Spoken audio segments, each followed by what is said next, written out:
The document says that Salt and Caviglia were exploring the caves at a distance of several hundred yards when they came across 4 large rooms that led to further cave passages.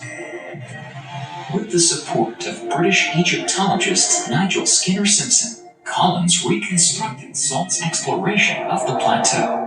Imagine his astonishment when he did eventually discover the entrance to the lost catacombs in an apparently unknown tomb west of the Great Pyramid. Indeed, the tomb had a crack in the rock that led into a massive natural cave. We explored the caves before the air became too thin to continue. They are highly dangerous, with unseen pits and hollows, colonies of bats and venomous spiders, Collins said. Unfortunately, the researcher didn't provide clear evidence, perhaps because of scrutiny reasons. But other Egyptologists drew attention to the lack of specific facts, criticizing Collins' findings. Collins suggested that natural caves, which are tens of thousands, if not hundreds of thousands of years old, could have inspired ancient Egyptians not only to develop the pyramids, but also their very belief in the underworld. Indeed, Giza was known in antiquity as Rostau, which means mouth of the passages, and it is believed that these passages led to the mysterious space underneath.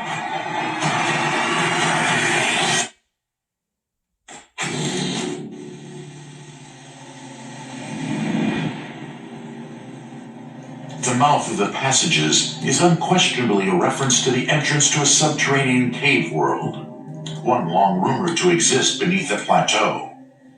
Collins told Discovery News. Quite expectedly, Collins' statement caused a slight stir, skepticism, and even indignation in the Egyptological community. Zahi Hawass, head of Egypt's High Council of Antiquities, flatly denied the discovery.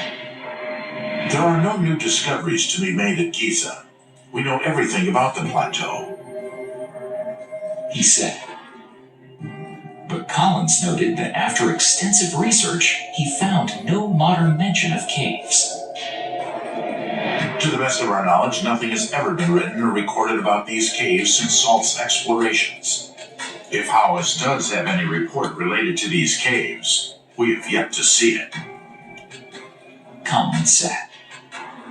However, then the topic received little publicity and attention, and everyone quickly forgot about it.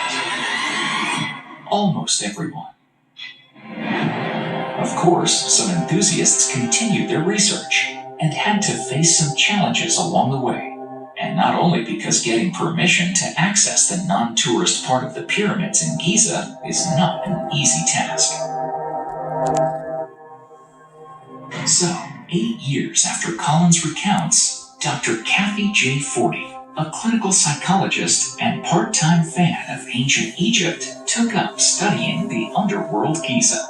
She and her colleagues still managed, if not to confirm Collins' discovery, but at least find a lot of interesting things in the dungeons that no one had descended into for many, many years.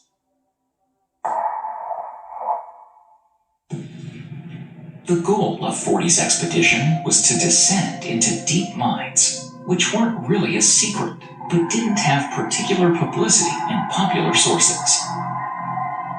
It turned out that it's difficult to obtain permission to explore what's below the Giza Plateau. Negotiations to enter the hidden mines began in 2017. According to Kathy, at first, the Egyptian authorities greeted the team with suspicion. It took them a long time to figure out who they were, what they wanted, and how they even learned about the mines. They claimed that no one had been there for decades. At first, the 40 team was denied access, but then they managed to get permission. By doing so, Kathy unwittingly opened the way for other explorers, proving that it's possible to get into the dungeons, at least on paper, and this isn't strictly forbidden. 40 tells how at 4:30 in the morning, she along with her partner and a Giza Plateau inspector, wandered through the desert sands to the mine entrance with some flashlights. This was very serious, and they were even accompanied by a military police escort. They were led to a gloomy entrance with an iron gate.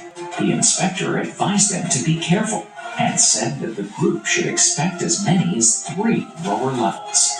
The farthest passages to the water tunnels are over 125 feet, 38 meters underground.